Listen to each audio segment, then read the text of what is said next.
In 1943, the cook aboard an American submarine slid fresh-baked pie down a steel counter to men who might not live until morning.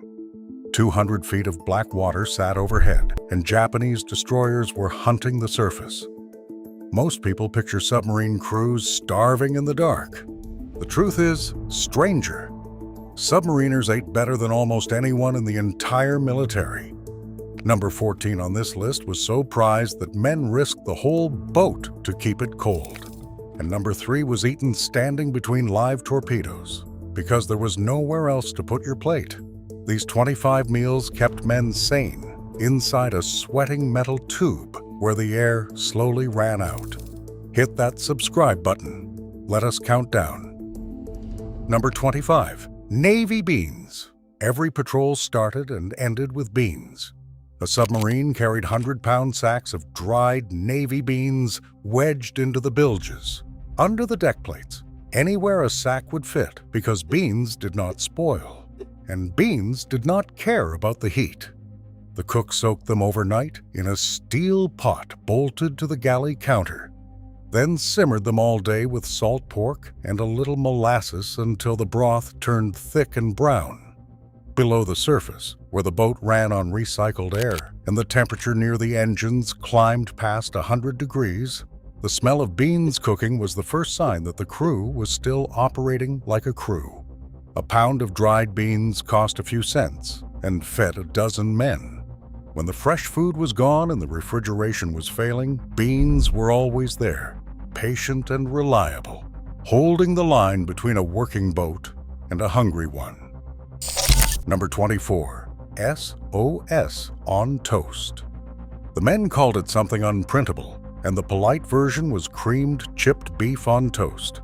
Thin strips of dried, heavily salted beef were torn into a white sauce made from flour, reconstituted milk, and a knob of whatever fat the galley had, then ladled steaming over slices of fresh-baked bread. It was cheap, it was fast, and it could be made entirely from shelf-stable ingredients 3 weeks into a patrol when nothing fresh remained.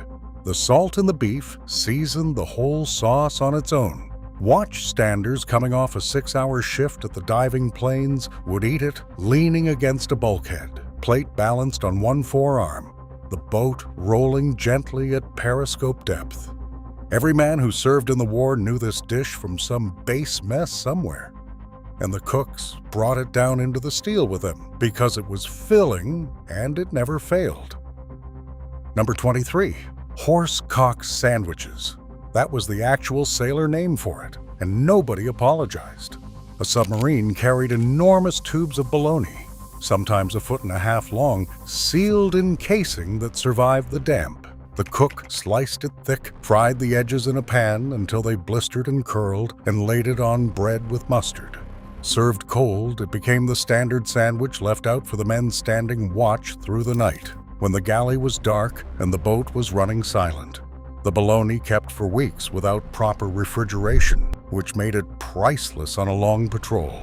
There was a grim humor in it. Men who might be depth-charged into the next world before dawn passed the platter around and joked about the name, and the joke was part of how they stayed steady.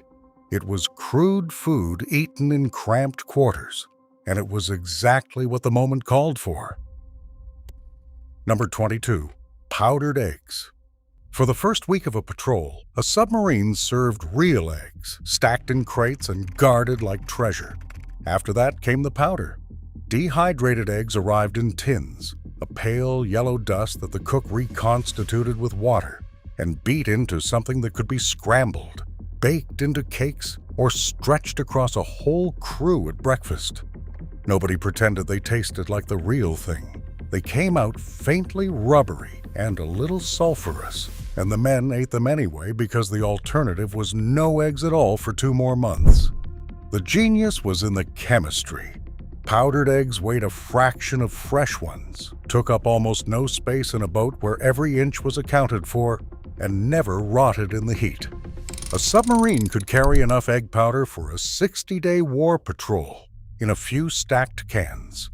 The cooks who learned to disguise the flavor with onion and pepper were quietly worshipped. Number 21, Corned Willy. This was canned corned beef hash, and on a submarine, it was a workhorse. The cook opened tall cans of pressed, salted beef mixed with potato, turned it out into a hot greased pan, and pressed it down until the bottom formed a dark, crackling crust. Topped with a reconstituted egg, it was breakfast. Mixed with beans, it was supper. Crumbled into a pot of water with onion, it became a thin, salty stew that stretched across more men than the can had any right to feed.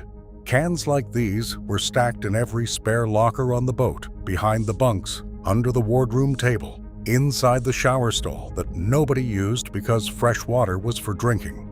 Corned Willy was not glamorous, and no one wrote home about it, but it was dense, it was cheap, and it turned a few minutes of a tired cook's time into a meal that held a watch section together. Number 20. Sausages from the overhead. On a German U-boat, the story was different and darker. There was no real refrigeration to speak of, so fresh food was loaded by the ton before a patrol and then eaten in a desperate race against rot. Sausages, hams, and loaves of bread hung from every pipe and valve in the boat, swinging against the men's heads as they squeezed through the passageways. The crew slept among the food, worked among it, and ate it down day by day to make room to move. In the wet, breathless air of a submerged boat, a white fuzz of mold crept across the sausage skins within days. The men simply wiped it off and ate what was underneath. They called the moldy patches by grim nicknames and kept going.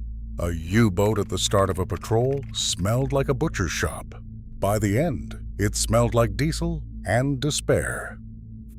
First pattern break. Here is the thing nobody expects. American submariners ate the best food in the entire United States military. Not the worst, the best. The Navy understood something cold and practical. You were asking 80 men to seal themselves inside a steel tube the length of a city block, but barely wider than a hallway, to dive beneath an ocean where one mistake meant everyone drowned in the dark, and to do it for 2 months at a stretch while the enemy dropped explosives on their heads. You could not give those men comfort. You could not give them sunlight, or space, or the certainty they would surface again. You fed them like kings. The submarine service got first pick of provisions in the whole fleet, and the cooks were chosen for skill, not seniority. A good cook on a boat was worth more to morale than another deck gun. The food was a promise. It said, "You matter, and we are going to bring you home." Number 19. Lobscouse. The German crews called their one-pot stew Labscouse, and English sailors had a cousin of it called lobscouse. On a U-boat, it was salvation because it used up the fresh meat before it spoiled and the older potatoes before they sprouted. Corned beef or whatever meat was on hand was minced and fried, then mixed with mashed potato, onion, and sometimes pickled beet until the whole thing turned a strange pink gray and held together in a heavy, salty mass. It was topped with a fried egg when eggs survived. The dish required only one pot and one burner, which mattered enormously in a galley the size of a closet that had to feed 50 men in shifts. It was warm, it was filling, and it sat in the stomach like ballast. Men coming off watch in the freezing North Atlantic, soaked and exhausted, ate labscouse because it was hot and it was there. And on a U-boat, that was nearly everything. Number 18. Spam. No food defined the war more completely than the can of pink-pressed pork in the blue and yellow tin. On a submarine, Spam was a miracle of engineering as much as eating. It needed no refrigeration, survived being stacked in the bilge for months, and could be fried, baked, diced into beans, or sliced cold onto bread for the watch. The cook scored it, fried it until the edges caramelized, and served it with reconstituted potatoes and canned corn, and the men cleaned their plates. They mocked it constantly.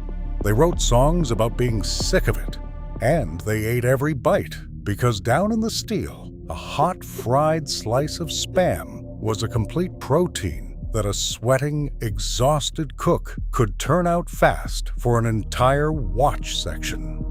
When the fresh meat ran out around week 2, Spam quietly became the backbone of the boat, and it stayed there until the boat came home. Number 17. Canned peaches. In a world of gray steel, recycled air, and the constant taste of diesel and ozone at the back of the throat, a can of peaches was sunlight. American submarines carried case after case of canned fruit, peaches, and pears and fruit cocktail in heavy, sweet syrup, and they were doled out as the great reward. After a successful attack, the captain might order peaches for the whole crew. After a brutal depth charging, when men's nerves were shredded and their hands still shook, the cook opened the peaches. The cold, slick sweetness cut through the grease and the fear and tasted like a memory of a kitchen on land. Men who would not admit to being afraid of anything talked about those peaches for the rest of their lives. The syrup mattered as much as the fruit. It was a few hundred calories of pure morale in a tin, and it cost almost nothing, and it did more for a frightened crew than any medal. Number 16. Dehydrated potatoes. Real potatoes lasted about 10 days in the warm, wet belly of a submarine before they sprouted eyes and turned soft. After the first stretch of a patrol, the crew ate them from a box. Dehydrated potato flakes were reconstituted with hot water and milk powder into a passable mash, or formed into patties and fried, or thickened into the base of a chowder. They weighed almost nothing and took up a fraction of the space of the real thing, which was the entire point on a boat fighting for every cubic inch. The cooks learned to beat them hard with a little fat and plenty of salt to drive out the cardboard taste, and the best of them could make a flake potato that the crew genuinely did not mind. Stacked beside the canned meat, the potato boxes were the quiet workhorse of the second half of every patrol, the thing that turned a can of hash into an actual dinner. Number 15. Steak. For the first few days of a war patrol, before the refrigeration units fell behind and the fresh meat had to be eaten or lost, a submarine served steak. The boat left port with its freezers crammed full, and the captain knew that meat would not last, so the early days of a patrol ate like a celebration. The cook fried thick cuts in a pan bolted to the galley counter, and the smell of seared beef filled the passageways and drifted back toward the engine rooms, where the off-watch men waited their turn. The men ate in shifts, 4 at a time at the cramped wardroom table or standing in the crew's mess, because there was never room for everyone at once. They knew it would not last. They knew that within 10 days it would be Spam and beans until they surfaced for good. So they ate that early steak slowly, the way you savor something you know is leaving. Number 14. Ice cream. Here is the one men risked the boat for. American submarines carried ice cream machines, and to a crew sealed beneath the sea in 100-degree heat, that machine was close to sacred. The cook churned out vanilla and chocolate from milk powder, sugar, and the precious cold of the freezer units, and a bowl of it after a long submerged day was the single greatest luxury on the boat. There are real stories of crews babying a failing freezer, of men rerouting power and nursing the compressor through a patrol just to keep the ice cream coming, because to lose it was to lose the best thing they had. Captured submariners were sometimes stunned to learn the enemy had ice cream at sea. It was a deliberate, almost defiant comfort. In the worst conditions a fighting man could be asked to endure, the United States Navy made sure there was something cold and sweet waiting at the bottom of the ocean. Second pattern break. Stop and picture where all of this food actually lived. A submarine on war patrol was not a ship with a pantry. It was a steel cylinder packed so completely with food that the men had to physically climb over it for the first 2 weeks at sea. Cans of meat were stacked under the floor plates. Sacks of potatoes were lashed in the passageways. Crates of eggs filled the empty bunks of men on watch.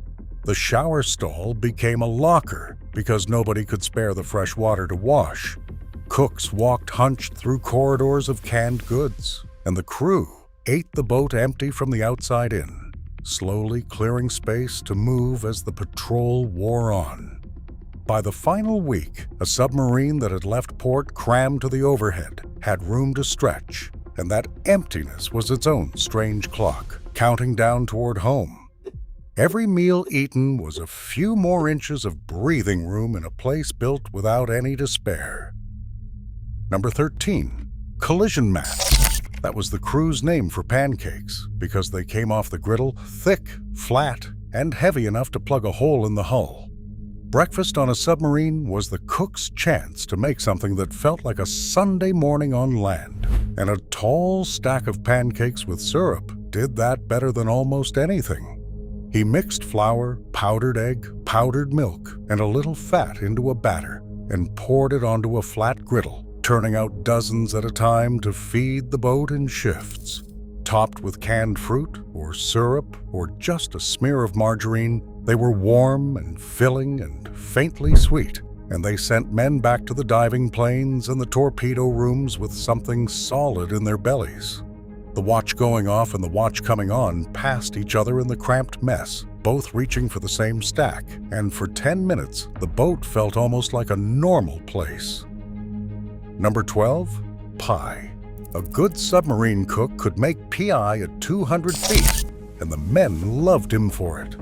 Using canned fruit for the filling and a crust of flour and shortening, rolled out on a steel counter that pitched gently with the boat, he turned out apple, cherry, and lemon pies from a tiny oven wedged into the galley.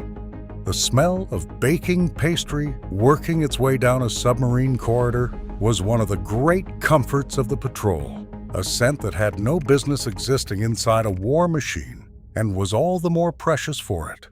Pie was a reward and a ritual. It appeared after a kill, after a hard day, on a man's birthday tracked carefully by the cook, in a place where every other smell was diesel, sweat, and hot metal.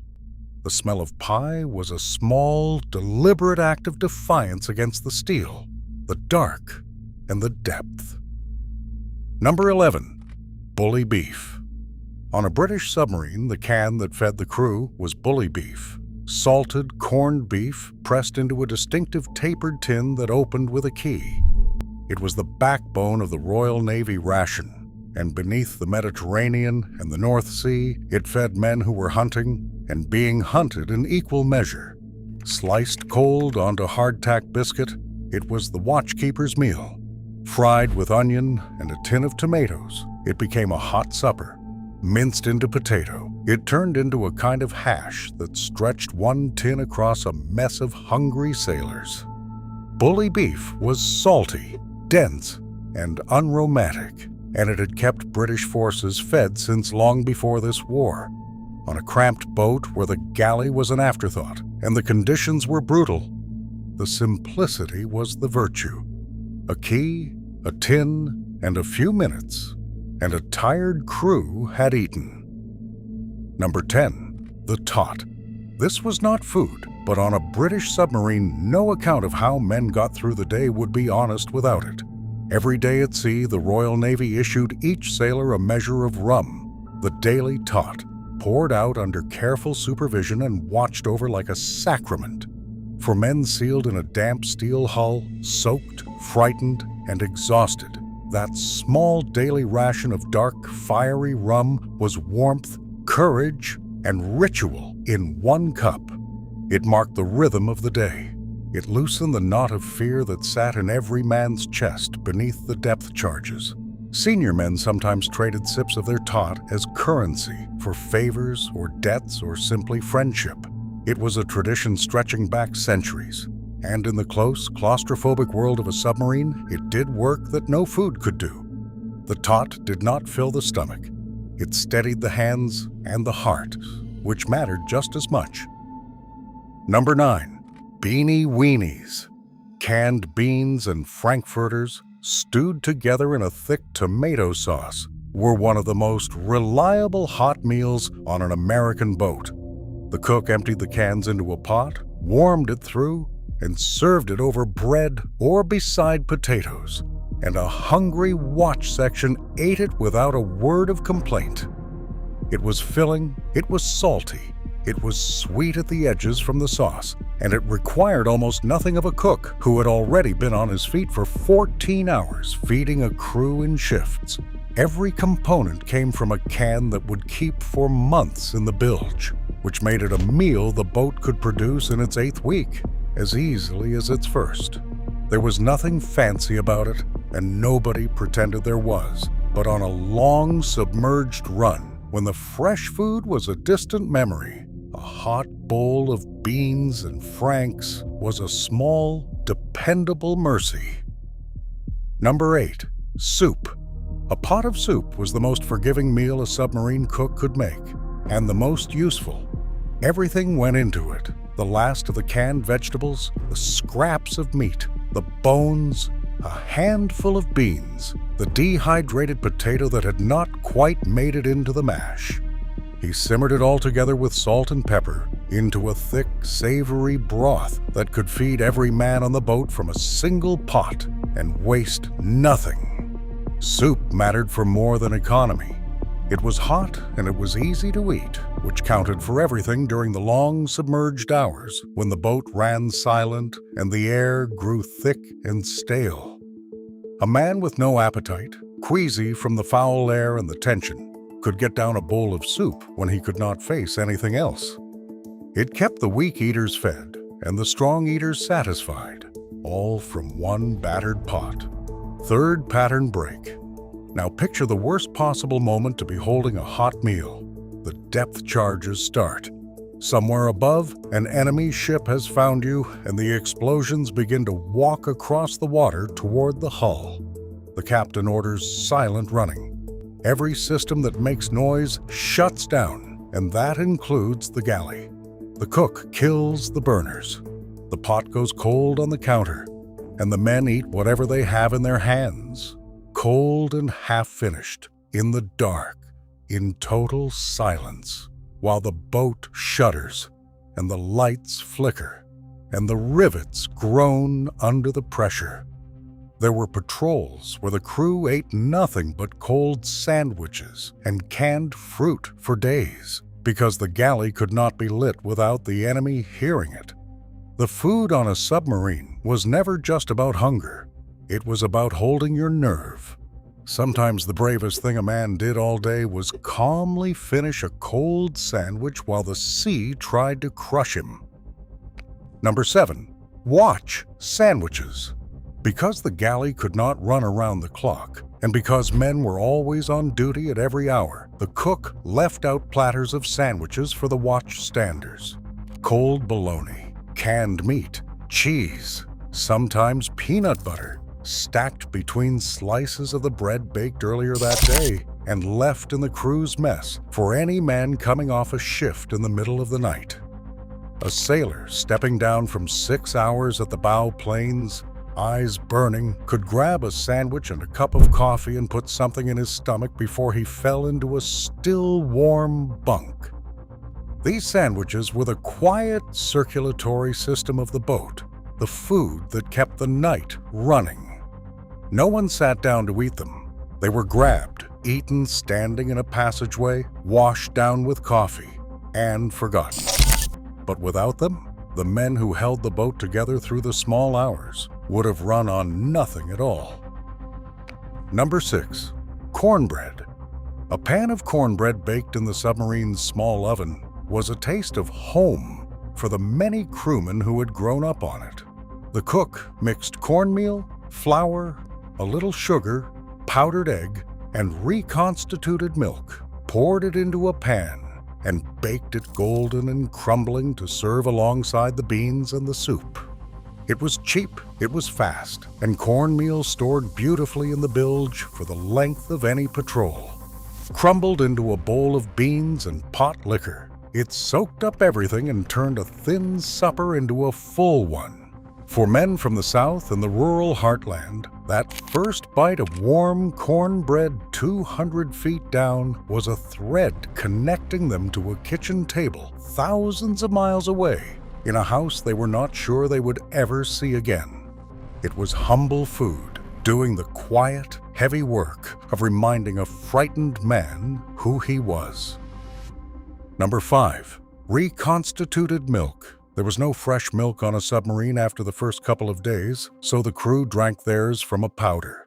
Dried milk was whisked into cold water, chilled as much as the failing refrigeration allowed, and poured for the men who could not start a day without it.